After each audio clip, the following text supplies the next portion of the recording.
Absolute cinema. South Africa versus Afghanistan మధ్యలో జరిగిన ఈ మ్యాచ్లో T20 వరల్డ్ కప్లోనే మనం చూసిన ఒక బెస్ట్ మ్యాచ్ అని చెప్పొచ్చు. ఎందుకంటే సౌత్ ఆఫ్రికా ఫస్ట్ ఇన్నింగ్స్లో 187 రన్స్ స్కోర్ చేస్తే ఆఫ్ఘనిస్తాన్ కూడా 187 రన్స్ స్కోర్ చేసింది. 19.4 ఓవర్లోనే ఆల్అౌట్ అయ్యింది. సూపర్ ఓవర్కి వచ్చింది. సూపర్ ఓవర్లో ఫస్ట్ బ్యాటింగ్ వచ్చిన ఆఫ్ఘనిస్తాన్ ఒమర్జాయ్ అండ్ గుర్బాజ్ ఇద్దరు కలిసి 17 రన్స్ స్కోర్ చేస్తే మళ్ళీ సౌత్ ఆఫ్రికా వాళ్ళు కూడా ఒక వికెట్ నష్టానికి 17 రన్స్ స్కోర్ చేశారు.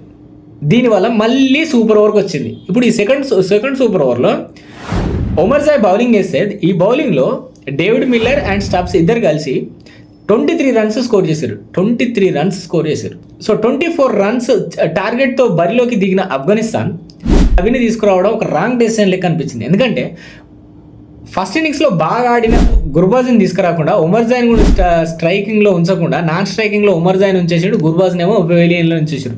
కానీ గుర్బాజ్ అక్కడ మంచిగా ఆడుతున్నప్పుడు గుర్బాజ్ని అక్కడ పెవిలియన్లోనే ఉంచేసి అనవసరంగా నవీన్ తీసుకొచ్చినట్టున్నారు. ఫస్ట్ బాల్ డాట్ పడింది, సెకండ్ బాల్ వికెట్ పడింది. ఇప్పుడు తీసుకొచ్చారు గుర్బాజ్ని. లాస్ట్ వరకు పోరాడారు. కానీ పోరాటంలో సౌత్ ఆఫ్రికా విజయం సాధించింది. కానీ T20 వరల్డ్ కప్లో నేను చూసిన one of the best match అని నేను చెప్తాను. మీకేమనిపించింది ఈ మ్యాచ్ చూసినప్పుడు మీరు కామెంట్ చేయండి.